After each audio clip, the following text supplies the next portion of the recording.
ಬಂಧುಗಳೇ ನಮಸ್ಕಾರ. Special prime ನ್ಯೂಸ್ನ ವಿಶೇಷ ಸಂಚಿಕೆಗೆ ಸ್ವಾಗತ ಸುಸ್ವಾಗತ. ಸ್ವಂತ ಮನೆ ಕಟ್ಟಬೇಕು ಅನ್ನೋ ಹಂಬಲ ನಿಮ್ಗಿದ್ಯಾ?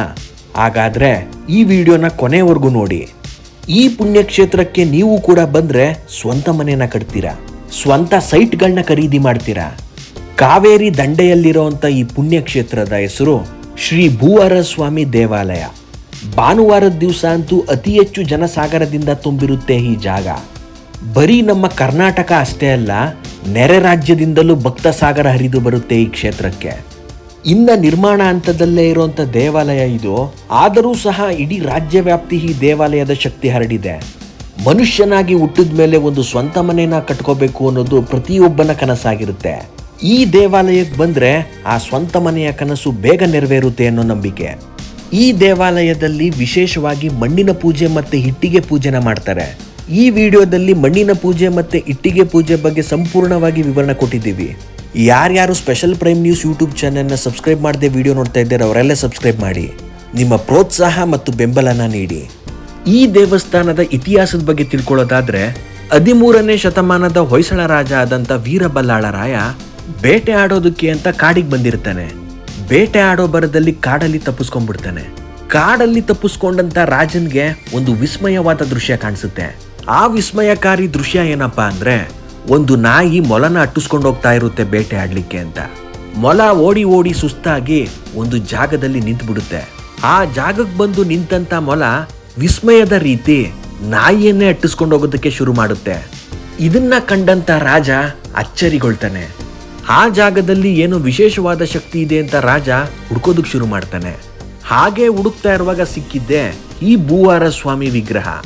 ರಾಜ ಆ ವಿಗ್ರಹನ ಪುನರ್ ಪ್ರತಿಷ್ಠಾಪನೆ ಮಾಡಿ ದೇವಸ್ಥಾನನ ಕಟ್ಟಿಸ್ತಾನೆ. ಇದು ಈ ಜಾಗದ ಬಗ್ಗೆ ಇರುವಂತ ಇತಿಹಾಸ. ಮೊದಲೇ ಹೇಳ್ದಂಗೆ ಇಲ್ಲಿ ಮಣ್ಣಿನ ಪೂಜೆ ಮತ್ತೆ ಇಟ್ಟಿಗೆ ಪೂಜೆನ ಮಾಡ್ತಾರೆ. ಸೈಟನ್ನ ತಗೊಳ್ಳೋ ಅಂತ ಆಸೆ ಯಾರಿಗಿರುತ್ತೆ ಅವರು ಮಣ್ಣಿನ ಪೂಜೆ ಮಾಡಿಸ್ಬೇಕು. ಇವಾಗಲೇ ಸೈಟ್ ಇದ್ದು ಇನ್ನ ಮನೆ ಕಟ್ಟಕ್ ಆಗಿರಲ್ಲ ಅನ್ನೋರು ಇಟ್ಟಿಗೆ ಪೂಜೆ ಮಾಡಿಸ್ಬೇಕು. ಮಣ್ಣಿನ ಪೂಜೆ ಮಾಡಿಸುವಂತ ಕ್ರಮ ಏನಪ್ಪಾ ಅಂದ್ರೆ, ಇಲ್ಲಿ ದೇವಸ್ಥಾನದ ಕುಬೇರ ಮೂಲೆ ಅಂತ ಇದೆ. ಅಂದ್ರೆ ದೇವಸ್ಥಾನದ ಗೋಪುರದ ಬಲಭಾಗಕ್ಕೆ ಅಲ್ಲಿ ಮಣ್ಣಿನ ರಾಶಿ ಇರುತ್ತೆ. ಒಂದು ಕವರಿನಲ್ಲಿ 3 ಇಡಿ ಮಣ್ಣನ್ನ ತಗೋಬೇಕು.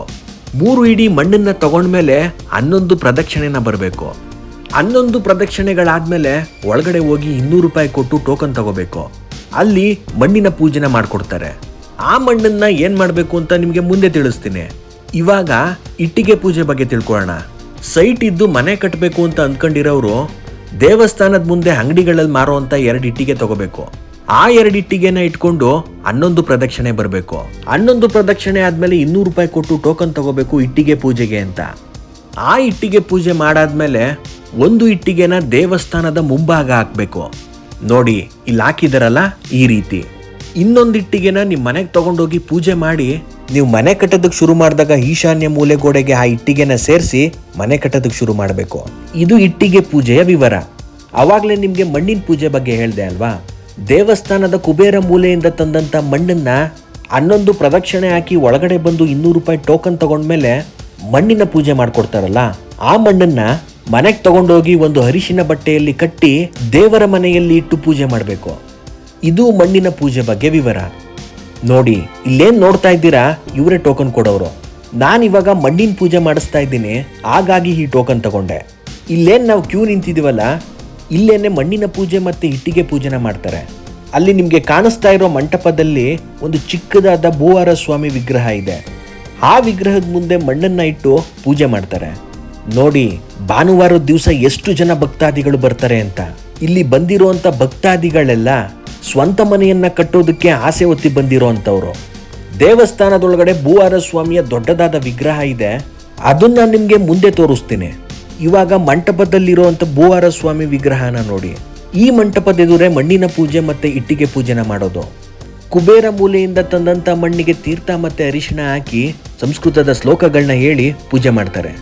ಇಟ್ಟಿಗೆ ಪೂಜೆನೂ ಸಹ ಇಲ್ಲೇ ಮಾಡ್ತಾರೆ. ಅಲ್ಲಿ ಪೂಜೆ ಮಾಡಿಸ್ಕೊಂಡಾದ್ಮೇಲೆ ಸರತಿ ಸಾಲಲ್ಲಿ ನಿಂತು ದೇವರ ದರ್ಶನ ಮಾಡೋದಕ್ಕೆ ಹೋಗ್ಬೇಕು.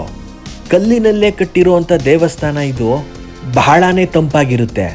ಈ ದೇವಸ್ಥಾನಕ್ಕೆ ಬಂದ್ಮೇಲೆ ನಾನು ಬೆಂಗಳೂರಲ್ಲಿ ಸ್ವಂತ ಮನೆ ತಗೊಂಡೆ. ಹಾಗೆ ಒಂದು ನಿವೇಶನ ಕೂಡ ಖರೀದಿ ಮಾಡಿದ್ದೀನಿ. ನೀವು ಕೂಡ ಈ ದೇವಸ್ಥಾನಕ್ಕೆ ಬಂದು ಸ್ವಂತ ಮನೆ ಮತ್ತೆ ನಿವೇಶನ ಖರೀದಿ ಮಾಡೋ ತರ ಆಗ್ಲಿ. ಹಾಗಾಗಿ ಸ್ಪೆಷಲ್ ಪ್ರೈಮ್ ನ್ಯೂಸ್ ವತಿಯಿಂದ ಈ ವಿಡಿಯೋನ ಮಾಡ್ತಾ ಇದ್ದೀವಿ. ಈ ಕ್ಷೇತ್ರಕ್ಕೆ ಬಂದ ಮೇಲೆ ಮಣ್ಣಿನ ಪೂಜೆ ಮತ್ತು ಇಟ್ಟಿಗೆ ಪೂಜೆ ಅಲ್ಲದೆ ಹಲವಾರು ಸೇವೆಗಳನ್ನ ಮಾಡ್ಬೋದು. ಆ ಸೇವಾ ವಿವರದ ಬಗ್ಗೆ ಇಲ್ಲಿ ಹಾಕಿದ್ದಾರೆ ನೋಡಿ. ಇವಾಗ ನಾನು ಮಣ್ಣಿನ ಪೂಜೆನ ಮಾಡಿಸಿ ದೇವಸ್ಥಾನದ ಒಳಗಡೆ ಹೋಗ್ತಾ ಇದ್ದೀನಿ. ಇವಾಗ ಭೂವಾರ ಸ್ವಾಮಿ ದೇವಸ್ಥಾನದ ಮೂಲ ವಿಗ್ರಹನ ತೋರಿಸ್ತಾ ಇದ್ದೀನಿ ನೋಡಿ. ಭೂದೇವಿ ಸಮೇತ ಇರೋಂಥ ವರಾಹ ಸ್ವಾಮಿ. ಭೂವಾರ ಸ್ವಾಮಿ ನಮ್ಮ ಸ್ಪೆಷಲ್ ಪ್ರೈಮ್ ನ್ಯೂಸ್ ವೀಕ್ಷಕರಿಗೆಲ್ಲ ಸ್ವಂತ ಮನೆ ಮತ್ತು ಸ್ವಂತ ನಿವೇಶನನ ಮಾಡಿಕೊಡ್ಲಿ. ನಮ್ಮ ಸ್ಪೆಷಲ್ ಪ್ರೈಮ್ ನ್ಯೂಸ್ ಮೇಲೆ ಆಶೀರ್ವಾದ ಇರಲಿ. ಭೂದೇವಿ ಸಮೇತ ಇರೋಂಥ ಭೂವಾರ ಸ್ವಾಮಿ ವಿಗ್ರಹನ ನೋಡೋದೇ ಒಂದು ಭಾಗ್ಯ. ಗರ್ಭಗುಡಿ ಹತ್ತತ್ರ ಹೋಗ್ತಾ ಇದ್ದಂಗೆ ನಿಮಗೆ ಪಾಸಿಟಿವ್ ವೈಬ್ಸ್ ಬರುತ್ತೆ. ಯಾವುದೇ ದೇವಸ್ಥಾನಕ್ಕೆ ಹೋದ್ರೂ ನೀವು ಪೂಜೆ ಆದಮೇಲೆ ಕಳಶನ ನೋಡೋದು ಮರಿಬೇಡಿ. ನಮ್ಮ ಹಿಂದೂ ಸಂಸ್ಕೃತಿಯಲ್ಲಿ ಪೂಜೆ ಆದಮೇಲೆ ದೇವಸ್ಥಾನದ ಕಳಶ ನೋಡುವಂಥ ಪ್ರತೀತಿ ಇದೆ. ನಮ್ಮ ಪೂರ್ವಜರು ಇದನ್ನೆಲ್ಲ ಪಾಲಿಸ್ಕೊಂಡು ಬಂದಿದ್ದಾರೆ. ಗರ್ಭಗುಡಿಯಲ್ಲಿರೋ ದೇವರು ಈ ರೀತಿ ಕಾಣಿಸುತ್ತೆ ನೋಡಿ. ಎಷ್ಟು ಭಕ್ತಾದಿಗಳು ಬಂದಿದ್ದಾರೆ ಅಂತ. ಅದೆಷ್ಟೋ ಸಾವಿರಾರು ಭಕ್ತರು ಬಂದು ಇಟ್ಟಿಗೆ ಪೂಜೆನ ಮಾಡಿಸಿ ದೇವಸ್ಥಾನದ ಮುಂಭಾಗ ಒಂದನ್ನ ಇಟ್ಟು ಹೋಗಿದ್ದಾರೆ. ಮಣ್ಣನ್ನ ತಗೊಂಡೋಗಿ ಮನೆಯಲ್ಲಿ ಪೂಜೆ ಮಾಡ್ತಾ ಇರ್ತೀರಲ್ಲ, ನೀವು ಸೈಟನ್ನ ಖರೀದಿ ಮಾಡಿದ್ಮೇಲೆ ಆ ಮಣ್ಣನ್ನ ಮನೆಯಲ್ಲಿರೋ ತುಳಸಿಗೆ ಹಾಕಬೇಕು. ನಂತರ ದೇವಸ್ಥಾನಕ್ಕೆ ಬಂದು ಪೂಜೆ ಮಾಡಿಸ್ಬೇಕು. ಹಾಗೆ ಇಲ್ಲಿ ವಿಶೇಷವಾದ ನಂಬಿಕೆ ಕೂಡ ಇದೆ. ದೇವಸ್ಥಾನದ ಸುತ್ತ ಈ ರೀತಿ ಕಲ್ಲನ್ನ ಜೋಡಿಸಿದ್ರೆ ಬೇಗ ಮನೆ ಕಟ್ತೀವಿ ಅನ್ನೋ ಒಂದು ನಂಬಿಕೆ ಕೂಡ ಇದೆ. ಈ ದೇವಸ್ಥಾನದಿಂದ ಹೊರಗಡೆ ಬಂದರೆ ಅಲ್ಲೇನೆ ಅನ್ನದಾಸೋಹ ಮಂದಿರ ಕೂಡ ಇದೆ. ಅದರ ಪಕ್ಕದಲ್ಲೇ ಗೋಶಾಲೆ ಕೂಡ ಇದೆ. ದೇವಸ್ಥಾನದ ವತಿಯಿಂದ ಸಾವಿರಾರು ಗೋಹುಗಳನ್ನ ಸಾಕ್ತಾರೆ. ಇದೇ ದಾಸೋಹ ಮಂದಿರ. ಇದು ಭೂವಾರ ಸ್ವಾಮಿಯ ಪ್ರಸಾದ. ಇದು ಕಾವೇರಿ ನದಿ ದಂಡೆಯಲ್ಲಿರುವಂಥ ದೇವಸ್ಥಾನ. KRS ಬ್ಯಾಕ್ ವಾಟರ್ ಪಕ್ಕದಲ್ಲೇ ಈ ದೇವಸ್ಥಾನ ಇರೋದು. ಈ ಭೂವಾರ ಸ್ವಾಮಿ ದೇವಸ್ಥಾನ ಇರೋದು KR ಪೇಟೆ ತಾಲೂಕು, ಮಂಡ್ಯ ಡಿಸ್ಟಿಕ್, ಕಲ್ಲಹಳ್ಳಿಯಲ್ಲಿ. ಇದರ ಕಂಪ್ಲೀಟ್ ಅಡ್ರೆಸ್ನ ವಿಡಿಯೋ ಡಿಸ್ಕ್ರಿಪ್ಷನಲ್ಲಿ ಹಾಕಿರ್ತೀನಿ ನೋಡಿ. ಬೆಂಗಳೂರಿಂದ 163 ಕಿಲೋಮೀಟರ್ ಆಗುತ್ತೆ. ಮೈಸೂರಿಂದ 47 ಕಿಲೋಮೀಟರ್ ಆಗುತ್ತೆ. ಬಸ್ಗಳ ಸಂಪರ್ಕ ಕೂಡ ಈ ಕ್ಷೇತ್ರಕ್ಕಿದೆ. ಈ ನನ್ನ ವಿಡಿಯೋ ಇಷ್ಟ ಆಗಿದ್ರೆ ಲೈಕ್ ಮಾಡಿ, ಶೇರ್ ಮಾಡಿ, ಕಮೆಂಟ್ ಮಾಡಿ. ನಮ್ಮ ಸ್ಪೆಷಲ್ ಪ್ರೈಮ್ ನ್ಯೂಸ್ ಯೂಟ್ಯೂಬ್ ಚಾನೆಲ್ನ ಸಬ್ಸ್ಕ್ರೈಬ್ ಮಾಡಿ, ಸಪೋರ್ಟ್ ಮಾಡಿ. ಧನ್ಯವಾದಗಳು.